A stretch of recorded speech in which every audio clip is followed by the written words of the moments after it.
Greetings, mammals. And an avian in the corner. Thank you for attending my slideshow presentation today. It concerns a matter of significant importance to me. May we begin? Okay, so Kit Kat's Thanksgiving Turkey, Arcane Season 1's official trailer, and Maple in the Bark. What do they all have in common? One, they're a very odd combination of items to ask a stranger, and two, I'd gobble them all up. Especially the trailer, because I got addicted to it bad. So bad, it makes Vice cupcake addiction look like a healthy, sugar-free diet. If that trailer somehow became a chocolate, I'd be that kid from Willy Wonka who swan dived into the river of diabetes, and I'd do it again. Sorry about the aggressive whispering. Library policy. I played that trailer's audio in the bus, in the supermarket, in the riverbank. Heck, I even sang the quotes in the shower closet and kitchen, and all on blast, causing immense misery for anyone in a 2-mile radius.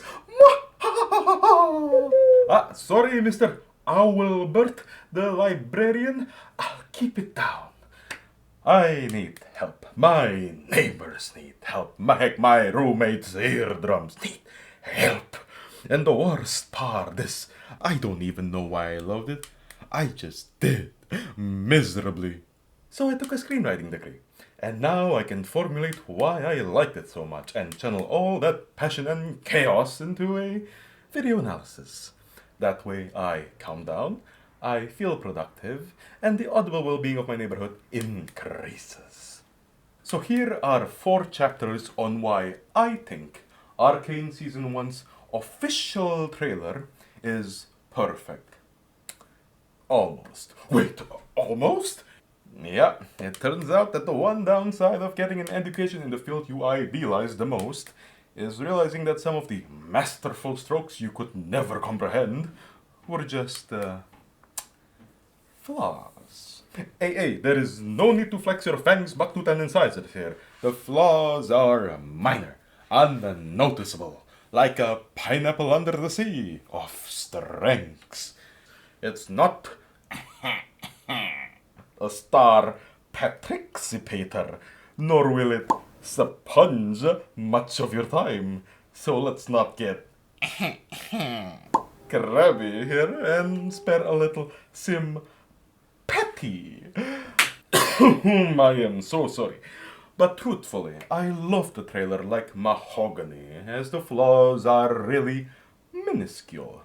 So chill, relax, grab a cupcake, and let's embark into our first chapter. Chapter 1.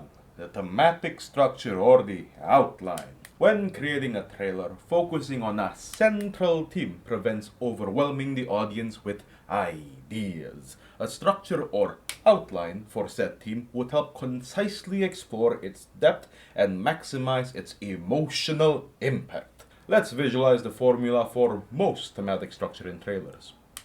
The theme setup is the hook and focus. It must introduce the core conflict and reel the audience into the journey or the build-up. And this build-up is where the settings and threats are explored, building up the wonder, curiosity, and tension towards the ending, which fires the climactic central question.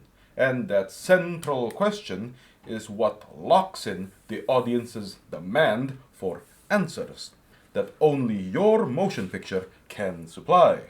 Each term in this formula has its own formula to maximize its own effectiveness. It could differ from film to film, but what Arcane used is very foundational and applicable to most narratives.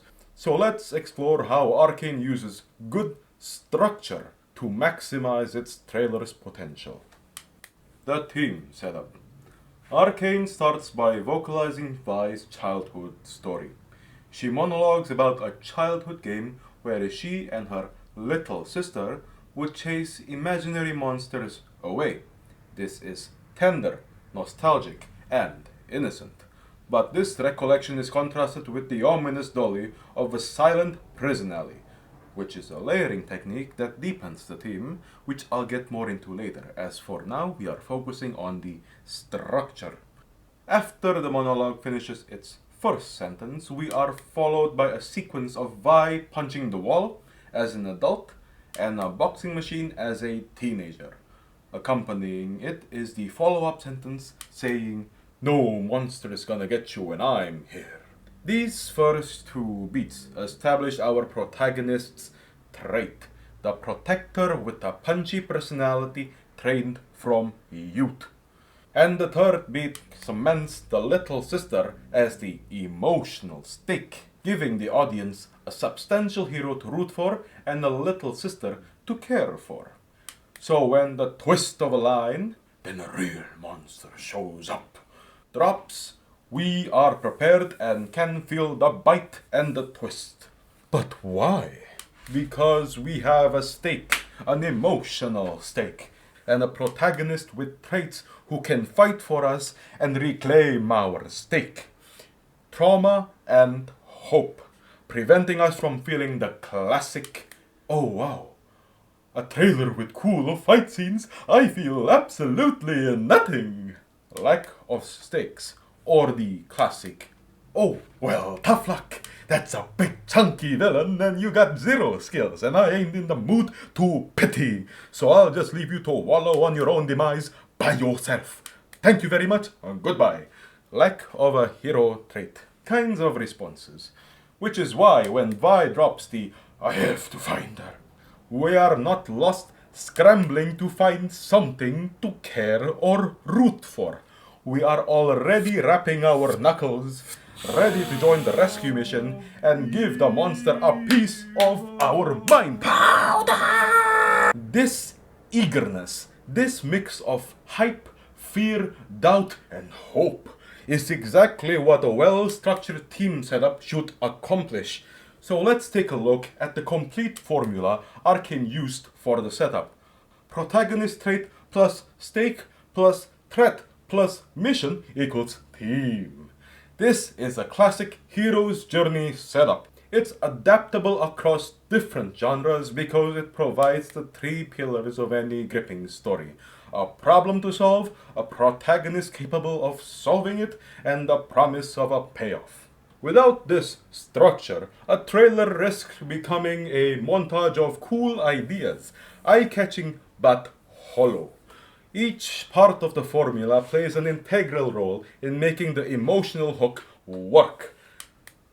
Forget the bait, ignore the fishing rod's max capacity, or didn't think of the reason or destiny of your fishing trip, then good luck catching anything or even lasting longer than 5 minutes on your fishing journey. Now let's get to the build-up section. This is where things can get funky and creative. Different shows and film tend to formulate their build-up or mid-sections differently, so they fit their artistic vision or marketing goals. They could have 1, 2, or even more segments, serving purposes unique to their particular goals. It can introduce subplots or character arcs that challenge the protagonist's initial goals, or even show random flashbacks, Easter eggs, and even cool one-liners that aren't even thematically related. But often, the gist of it is to build upon the theme, to substantiate a satisfying central question asked at the end of the trailer. The build-up part in our trailer has 2 segments. Let's begin. The first segment sets up the battlefield and characters that our punchy personality lady will have to go through.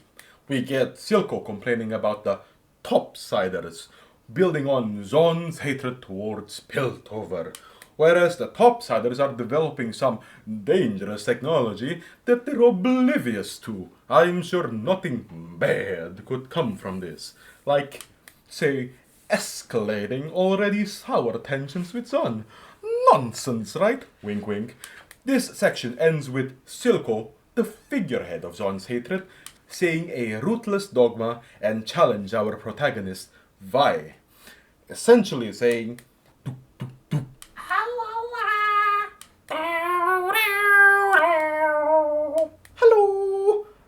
big bad Pokemon. I fight dirty and I got your sister. Come at me. Mittens. So this section's structure establishes two settings. Tension between the settings and the villain. Now off to the second section.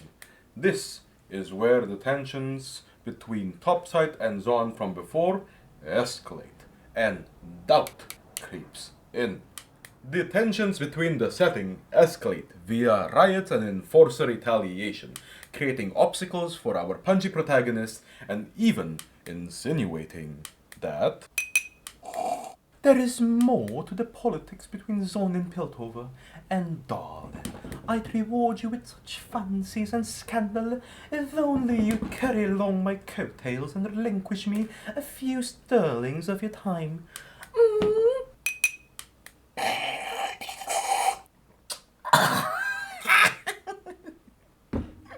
Oh my god, I'm sorry, British people. Or in other words, a bonus subdrama filled with politics and revolution. Then we get claims that the little sister is going through a little character arc, a phase, if you will. She's now a little too excited about making widows and orphans, becoming a menace to Piltover's and Zon's social services department, and creating a doubt towards the integrity of the stakes. Will our little sister be able to connect with our protagonist? Will the big sister abandon her if she's too far gone? Maybe we won't get our happy sister reunion. Tension and panic, because this threatens the very journey we started on. So, the formula of the entire build-up for this trailer is setup, setting tension, plus villain, close brackets, times tension escalation plus doubt, close bracket, creating wonder, tension, and panic. With such intense emotions built up, we now get to bask in the juiciest part of them all. The central question. Our trigger-happy little sister finally asks, Oh, are we still sisters? And our protagonist replies, Nothing is ever going to change that. She is determined despite the challenges, the villain, and the doubt of her little sister's sanity, bolstering our fragile hopes. Will she succeed? Will their reunification see the light of day? Or will one betray? Boom! Cue in the action montage of cool but ridiculously expensive action shots that the studio execs begged to flex. We end with the sisters fighting together and title card. Oh my goodness, it's so beautiful. Do you feel the weight of the central question? Do you see how the structures within the team setup and build-up set that are all pulled synchronously to make this one moment feel heavy? Are your bumps goosing? Are your feelings invested, begging for more answers? Yes? Well then, boo-hoo, that will be 20 walnuts and a log. And it better be mahogany. Yeah, don't you complain. Good shows ain't cheap, bucko. And that is the benefit of having an architecturally solid thematic structure, as all the strings tie to the big bad question, like a cone that funnels all that intensity in, or a strategically pretty bow that ties all the dangling ends together, each loop purposeful. This is how you create a demand for your work, how you hook an audience, leaving them excitedly, emotionally debilitated. And this is why structure is important, to make your trailer as efficient and effective as possible. And if you haven't caught the gist of the central question's full formula yet, here it is. Central question plus cool ending montage plus title card equals... Now where is my credit card? Alrighty, let's move on to the next chapter. Chapter 2. Music and audio. Tone, theme and tempo. Have you ever sung Happy Birthday in a group setting? Only for that one person who isn't even the birthday person go ham on the high notes and vibrato, effectively silencing everyone because their vocals are mid or because their ears are bleeding. Hands on their heart, eyes shut. And you know they expect them wows and claps when they end with that dramatic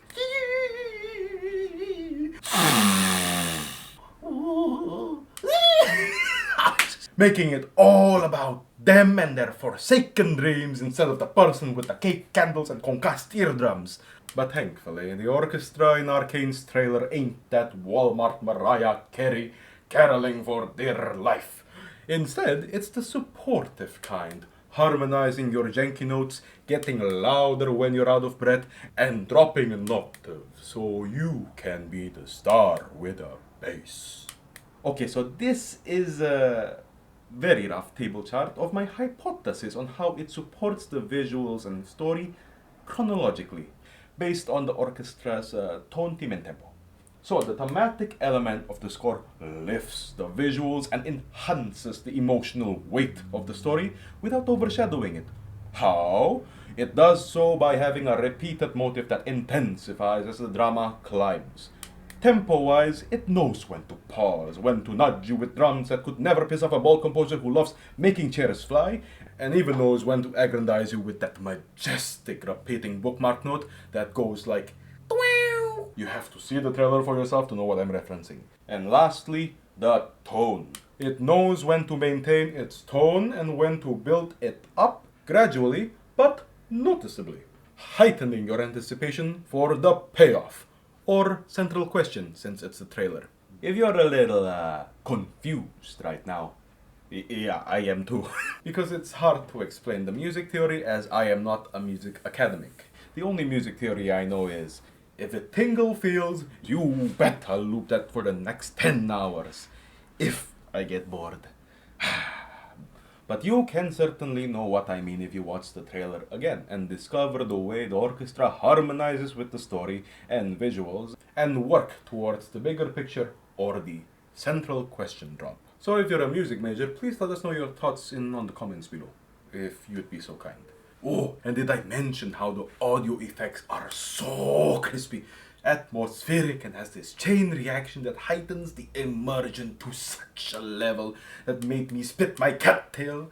How the prison sounds is bombarded by the wall punch boom booms and then slides into vice slow-mo dodging and breathing with such a satisfying sound that sounds like and during the setup's end, there is this heavy gate chain progression that goes like it just feels like it's unleashing the gates of drama to then follow us up with the car passing sound. At that level of immersion, might as well just dunk us into the last drop, why don't you? Oh, and the mechanical clickety clacks, the peak audio design just has no end. So props to the Volley artist, your sound effects are burnt into my memory. Thank you. Moving on to the third chapter, this is where things can get a little complicated. Narrative layers, contrasting and enriching. These are the two techniques to add information to a story, creating complexity or richness. Let's use a sandwich as a guide example. Contrasts are layers that conflict or are different from the base, which is the bread, texture-wise. Like, for example, tomatoes, hams, pickles, and cheese. Whilst enrichments expand on the base, or other layers, like salt, butter, condiments, and seasoning. These two techniques can be applied to any of the sandwich layers, but in cinema there are only four: dialogue, visuals, audio, and context. A good sandwich or story must strike a balance, and it must serve the theme. If all the layers only contrast, it will be great in idea and complexity, but be too dry and bland to swallow. Like a complex story that only shows the plot and symbolisms. You will have to decipher everything as they forgot the emotional delivery. If all the layers enrich, the flavors would be off the charts, but the texture is gonna be hollow and docile. Like a gorgeous action scene that has no emotional drama or substance, no matter how hard you look. If the theme is inconsistent, it'll be like layering a spicy fried chicken on top of strawberry ice cream in your sandwich, making it confusing and even terrible, like a scene that jumps between unrelated topics, making you go, huh? But without contrast or enrichments, it will be like eating 4 layers of bread, on bread, stuffed with bread. A sad scene where the boy is sad, the song is sad, the dialogue states he's sad, and the build-up only says nothing more other than he is happy? No, sad. It's still bread. Minimum effort to expand or sophisticate, stating the obvious, wasting your time, and it's a glaring mark of a rookie filmmaker or writer. But a good balance gives you a harmony of texture and flavors, like that ratatouille scene where Remy's chunky brother eats a strawberry and cheese. Now imagine that, but instead of food, it's cinema. But even when you hit a good balance, it can still be better by adding sub-layers. This is the pro gamer move. It's mixing cheese and jalapenos, the burger with bacon. In cinema, it's the smile with the uncomfortable sigh at the end, the kiss with the fingers crossed, the reassurance that everything's fine, but then slaps you with a bombastic side-eye. These are the peaks of cinema, deeply gorgeous and gorgeously deep. So now let's break down how Arcane's trailer wonderfully stacks its layer in the prison scene. The main layers hold the plot and theme, and it often lies in the dialogue, like in this case. The dialogue, or monologue more like for this case, consists of the tender sisterhood story, which sets the theme, which is sisterhood from Big Sis' point of view. But the tone creates a sublayer that enriches the dialogue by feeling longing and vulnerable. Now let's see what the other layers do. The green line is for contrast and the red is for enrichment, just so you know. So, visual-wise, our main layer shows a camera dolly into an eerie prison alley followed by a punching wall sequence. This contrasts with the little sister monologue as the two conflict emotionally, making the audience feel uncomfortable and ask, why a tender story in such a depressing place? The layer also enriches the longing tone, leading to the assumption that she's been there for some time, causing the longing tone. And the punch indicates that she is a fighter, enriching her character trait and helping set the theme. Now for the sublayer. The sublayer lies in the method by which the eerie dolly is contrasted by the fast-paced, violent punches to the wall. This insinuates bottled up feelings bursting. It was slow and tender and then suddenly, BAM! Now combined with a sisterhood story, that aggression feels like guilt from failing to fight before, or even a preparation for redemption? The sudden tonal shift gives us a peek on the deeper emotions of Vi. After all, subtext is the language of emotions. It is felt, not shown. The audio has this eerie ambience that supports the creepification of the prison dolly and the bombastification of the punch booms, enriching it. The audio also contrasts the dialogue's tender story with eeriness and supports the longing tone by pressing on the tune that hints something's amiss. The context, however, isn't available yet in this case, unless you're a League of Legends lore fan. However, this sequence builds the context for the following monster takes little sister must find her sequence. as it creates the emotional stakes to bite for when the context shifts from when we used to chase monsters to monsters took little sister.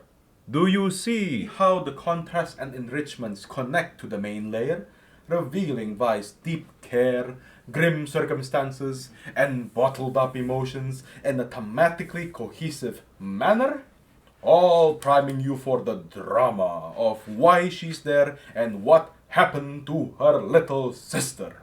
If so, props to you, Scorsese. Scorsese. It took me years to even see those invisible threads. Before that, I just knew when a film felt good. It's like knowing when a food is delicious without understanding why. Enrichments, like cool visuals and sound, are easy to grasp. But contrasts, especially sublayers, now that's the gold mine.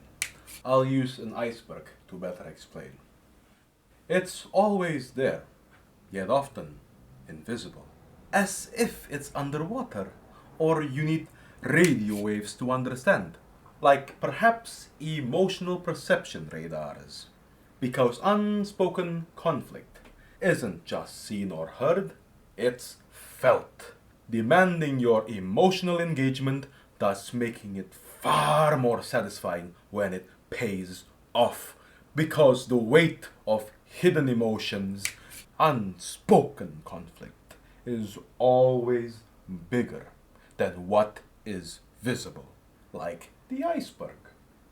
It's conflict. It's always conflict, especially subtle conflict that gives a story its depth and tension. And tension is cinema's gold. My favorite screenwriting professor emphasized that so hard it's burnt into my memory. Now I can stand tensionless, happy-dappy, textureless, smoothy, easy stories anymore. So thank you, Professor, as now I can only find comfort when a character's comfort is completely obliterated. And you will find many of these instances in the trailer. Arcane's official team is Duality, after all, so they naturally contrast things. They contrast the context of Zon's poverty and stagnation with Piltover's wealth and innovation, Jace's ambitions and naivety and youth to Heimerdinger's concerns, experience, and elderly wisdom, and lastly, Caitlyn's warning about Jinx to Vi's desperate determination. Try it yourself later and feel the conflicting emotions tug at you, and then ask yourself honestly if those happy-dappy trailers could ever give you such an emotional kick. And now moving on to our last chapter, chapter 4. Satisfying rhythms and aesthetics.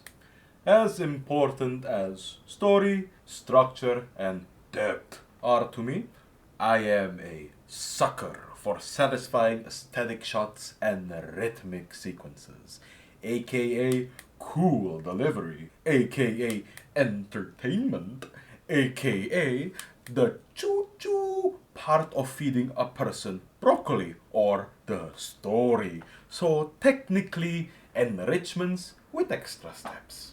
But it's more specific to individual moments like highlights, especially if they double as a narrative tool, because then it's not just flashy action or cool shots. It's a little substantial and has more purpose above being cool. Like instead of a choo-choo, here comes the broccoli, the broccoli is already cooked to be more delicious than chicken nuggets. What kind of cooking sorcery is this? It's called skill. Cooking skill. And Arcane's trailer? Let's just say it did not forget the lamb sauce. So here are just a few of the many moments I loved. Of course I must include the boom boom wall punch and boxing in slow-mo again, and especially the slow-mo breathing, because it really just immerses you into her shoes. Gloves, technically speaking. Then we have the overly sophisticated gates of Piltover, which just screams excess, tech, and sophistication. And then we have the rhythmic hex tech beats to the explosion and the shard in slow-mo. And then we have the crackling of Vi's fist towards the chem tank punch at the climax. That one's pretty good too. And the ending punch is a very poetic way to tie back to the punches from the beginning, but this time with the sister and the stake. It's like a little pretty bow tie. And oh my flippers, if you just close your eyes and just listen to the audio, you can really feel the rhythm punching, fluctuating, and building up momentum with every single interval. They feel like beat bookmarks, transitioning and escalating, making the trailer crisp, rhythmic, and driving forward towards the payoff. Heck, even the dialogue feels epic. Most of it. This is why I heard it over 1,000 times, maybe 2,000 by now, and why I always feel sucked into the world at the end where it goes and then title card. And that was the moment I fell in love with trailer making. Ever since then, when I find a good orchestral piece, I just imagine it as a trailer. Pause at intervals, imagine sequences, and punch the air every time the melody progresses. Oh, the memories. So to whoever made the Arcane official Season 1 trailer, thank you. You made my bus rides, market walks, and stargazing nights feel like an emotional roller coaster that is so intense I would forget it's 2 a.m. and I have an exam at 8 in the morning. Thank you. Okay, and that would be all for... We have another... Oh. Okay, so I warned you this time would come. This is the secret chapter where we talk about the flaws. The flowers. The flaws. Flaws? What? No, impossible. But even if there were flaws, they would be tiny. Most likely. But if you want to keep Arcane Season 1's trailer pristine, skip to this timestamp where I wrap things up and send you off your merry way to rewatch it. The flaws are minuscule. Nothing to worry or ponder about. Go on. Shoo. Skip. Still here? Are you sure about that? Why do I ask? Well, because you're trembling like a beaver who built a dam on the Yellow River in 1887. Yeah. Okay, it's fine. This should fix that. Aha! Boo! Were you shocked? Have you stopped trembling? Has the critique's fair significance been swatted away by the slipper and sweet memories? Good. Fear the slipper, not the critique. Alright, let's get to the sole problem here. There are two small problems. Some dialogue choices and some shot choice nitpicks. First, the dialogue. In Act 2, Silco says, "Imagining yourself a hero." Then what are you waiting for? And that feels weirdly out of place. It doesn't add a new narrative layer or heighten the tension. It almost plays like a call to action for the audience, rather than a direct cutting remark to Vi. It could have had much more weight.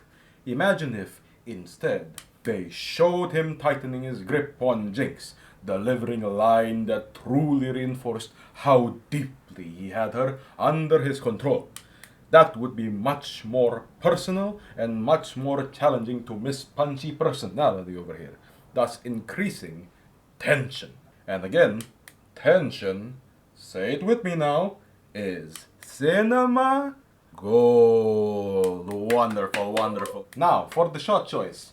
Right after Disco Silco's line, we see Mittens over here punch a beam and an entire neon building collapses. Yeah, you know Zon's Colog's gonna have at least 100 missed calls from FEMA. Yeah, this all feels off. because so far the trailer has been pretty grounded, aside from the magic hex score stuff. But then suddenly her fists are wrecking balls? Is her spirit animal Milo Cyrus? I mean, yes, the building was structurally unsound, wobbly in the show, but the trailer doesn't establish that. In this context, her strength feels exaggerated. And so it yanked me off the moment. And this shot, this one right here, doesn't help. It makes her look less like a hardened fighter and more like a grumpy kid who's about to throw a tantrum. And, that's about it. I won't go any deeper since I want this video to stay positive and more, digestible, especially as my debut. But does that mean I plan another dissection of the trailer? Maybe. Wink, wink. But truthfully, the flaws are just tiny scratches on an otherwise incredible trailer. It's a solid 9 out of 10 for me, but when we get to the outro, let's pretend it's a 10 out of 10. So we don't break the immersion for the skippers who just wanna have fun. Also, did the slipper trauma tweak method work? If it didn't, I will make a poll on which slipper anatomy will work best for you all. And I'll use it for the next video. So be on the lookout for that post if you have a soul preference for a soul for your soul. Yeah, get it? Alright, remember, trailer is a 10 out of 10, people. Lights, attitude, flex those shiny wood monsters of yours. Is this it? Is this really it? The end of my analysis. No, no, oh my mahogany, no! Sorry again, Mr. Owlbert. Please don't pounce on me. I can't part with the trailer. Not now, not after all the ideas it has whispered into me. Okay, it's more like a blasted with max volume and bass on the ears, but still, the sweet memories of missing bus stops and staring blankly at the jam jar aisle until the employees get concerned as I'm jamming up the aisle. All because I was lost in the sauce of the trailer's momentum. All those memories led to this moment. Over 1,000, maybe 2, of replays. A video analysis. Heck, I can even recite the entire trailer from memory. Yet I am still not satisfied. I suppose this is the worst part of making things for something you love. That the end just never feels enough. Goodbye. Hicks. Singing the trailer in the shower. Hicks. No. I hope we meet again. Hicks. Hicks. No. Wink, wink. But you probably only watched the trailer once, didn't you? I am flippergasted with envy. Go, rewatch the trailer with your zero replay memory. Watch it with the knowledge that we discussed. Enjoy the trailer and bask in all its narrative, visual, and musical glory. Do it for our mutual love for Arcane, trailers, and cinema. Alrighty, now that is out of the way, I would like to make a next video announcement.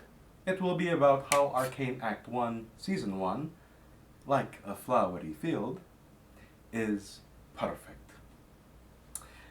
Almost. But I will focus more on the good aspects, like the structure, emotional investment, and the music. Oh, the music. Have you heard the Piltover Suite?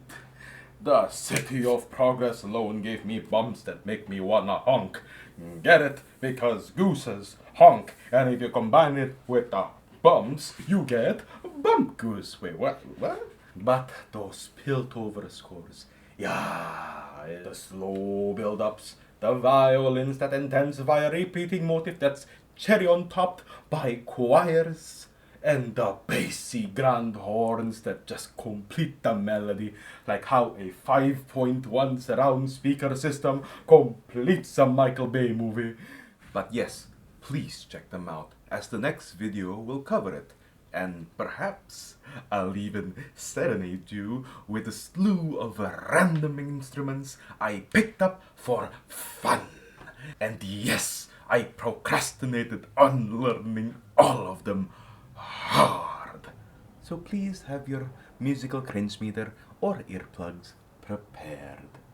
Okay, that's it. I'll go nibble some maple cambium, and I hope you would enjoy the trailer even more.